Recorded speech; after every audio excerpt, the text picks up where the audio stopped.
Hey guys, it's time for Italy part 2. So, leaving Florence, quick little recap, Amanda's sick.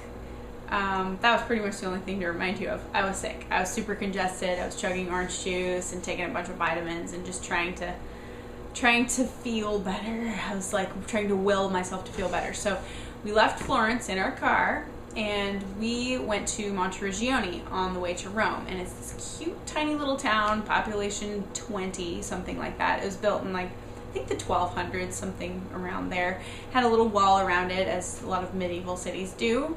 And it was just super cute. Tiny little church, tiny little museum, bunch of cute little shops. It was a really good way to start out the day since I wasn't feeling great and just kind of ease into it instead of starting with a bang where I have no energy for that. So we hung out there for a little bit and then we kept moving on to Siena. And I wanted to hang out in Siena, but it was one of those places where it was also a walled city, but it was a little bigger and really kind of a nightmare for parking. And so we did pass a fruit stand and we really wanted some fruit. And so the boys let Dodger and I out and they just drove in a loop until we were done purchasing things so that they didn't have to find a place to park. And so we got our fruit and Dodger saved me from being run over by a motorcycle. It all happened in slow motion. I totally looked both ways to see if anyone was coming, but the motorcycles just go so fast. And so I started to step off the curb and Dodger grabs my shirt and pulls me back.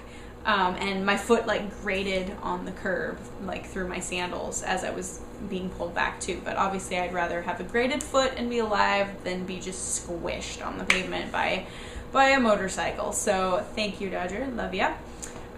So yeah, that was a quick little crazy moment on the way to Rome. So continued on. We're heading towards Rome, and we were really excited because there was a lot of things we wanted to see in Rome.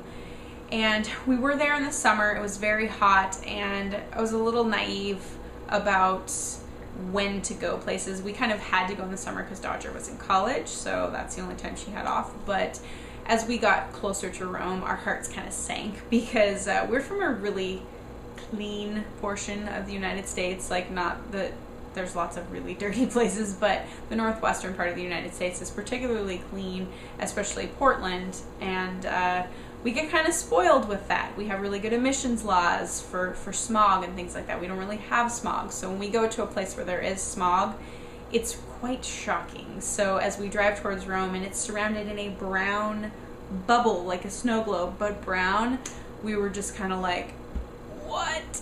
Oh my God, it's so filthy. And so we were a little frustrated. Before we even got there, we're 10 miles away, I don't know.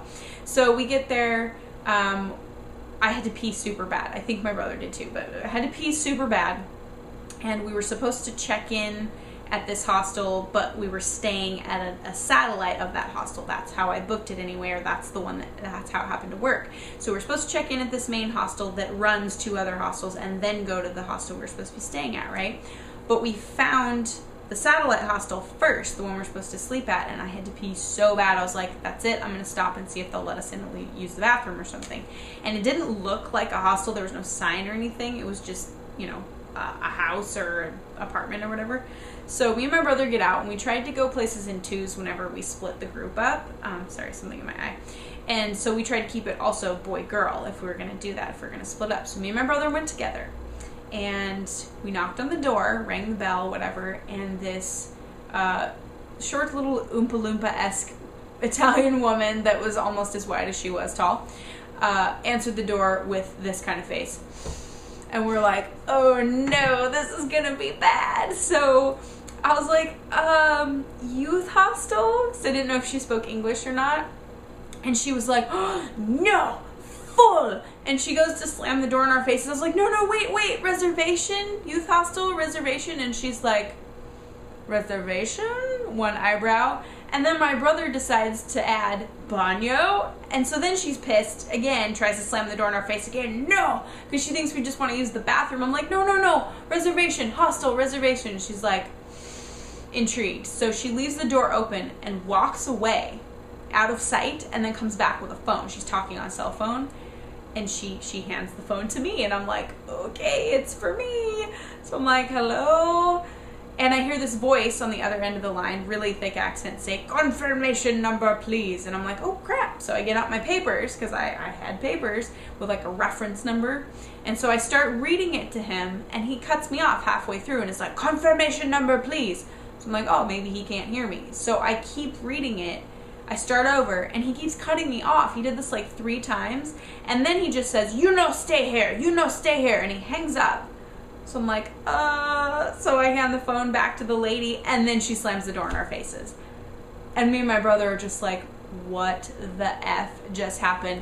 I had to pee so bad that I was seriously thinking about wetting my pants, and now I have anxiety thinking we might not have a place to stay tonight. So we go back to the other 2 and we say, okay, let's just drive to the other hostel, the one we're supposed to check in at, which I found out that they want you to check in at that other place because they don't always have enough people booked to need that other one. So it was my bad, but they knew that and they didn't bother to send an email saying you're just going to stay at this one. And so yeah, I wasn't super happy about that. So then it was time to drop the car off. So we left Dodger and my brother to like set up the room and everything, or go find our room, take our bags up there. And Jared and I go to drop off the car, which turned into this big nightmare like car chase with ourselves trying to figure out how to get into the parking garage where you drop off the car. It was not very far away. It was like less than a 10-minute walk from our hostel where we dropped off the car, but it took us over an hour to drop the car off because this parking garage seemed to only have exits, like no entrances. And so we're like, how do we get there? We don't know. Do we fly the car up on top? So we finally figured it out, walked back. Dodger and my brother are like, you have been gone for a really long time. We have made friends with our roommate. Cute little British girl. She'd been there for almost a couple weeks by herself. And so they made friends with her, and we made friends with her, and she was really sweet. And she offered to show us like where the marketplace was, where the grocery store was. And so we're like, oh great, because we don't know where anything is and we're hot and tired. And so we all walked to the grocery store, and we decided we're gonna all pitch in and have dinner together. So we got ingredients, got our food, went back to the hostel to use the full kitchen, which was a complete exaggeration on the website. Pictures aren't the only thing that they embellish.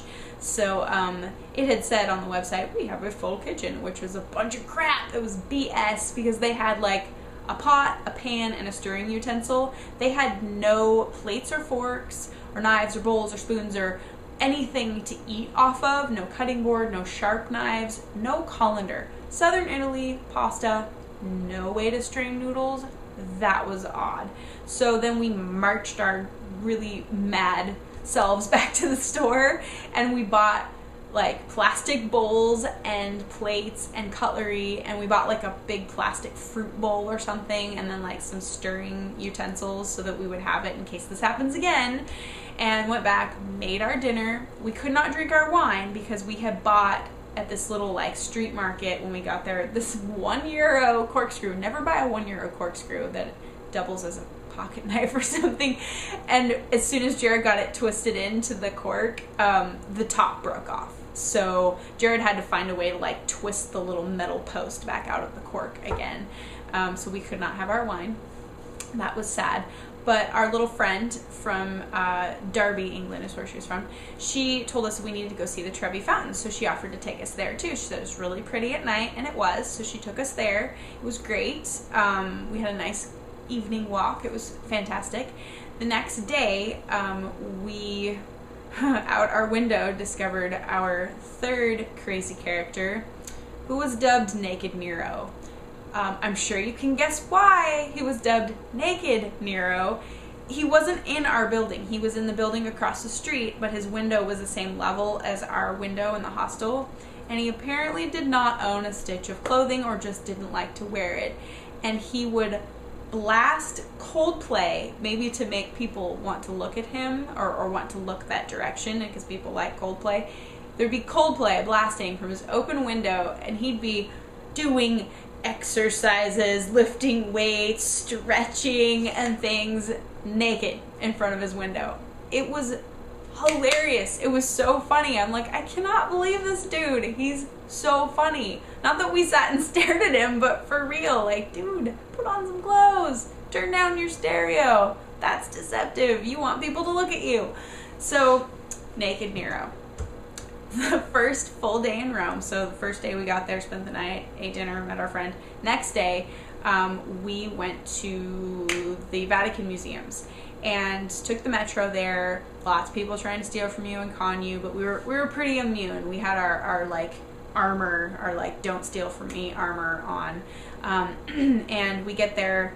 Vatican Museum had a long line, which also had people walking along the line trying to con you, possibly steal from you while you're waiting in line to go see the museums, but we were fine. Got in the museums, and it's the Vatican museums. There's multiple museums connected. Lots of beautiful things, but a lot of beautiful things can be really hard to see all in one day, so I recommend splitting it up because it was really overstimulating. We had no idea how much we were going to be looking at, because we obviously wanted to see the Sistine Chapel was like the main goal, but there was so much cool stuff to look at. Tile mosaic floors and statues and tapestries and just crazy cool stuff, but it was just a lot. It was, our heads were going to explode by the end of the day. It was just ridiculous. So we made our way to the Sistine Chapel, and it was really funny. Like, if any of you have been there, it was beautiful, but there's guards all around there that are shushing you constantly, because apparently you're not supposed to talk. I don't know why. Maybe because it's like a chapel or something. I'm not Catholic, so I don't know where it's appropriate to talk and where it's not appropriate to talk, but maybe that's why. But it was funny because there'd be people like naturally kind of murmuring, and there's a crowd of people in there, and if it would get too loud, the guards would go, shh, no talking in a cappella, and then you'd also hear shh, or no photo in a cappella, or no Coca-Cola in a cappella. Like, obviously you couldn't eat or drink in there, no photos, but it was really funny. We were all being scolded like we were little children. So after the Vatican Museums, we went back to the hostel, chilled out. I don't really remember exactly. That might have taken up a good portion of the day. Dodger was starting to have a lot of stomach pains at this point from the pollution, so we're getting a little bit worried.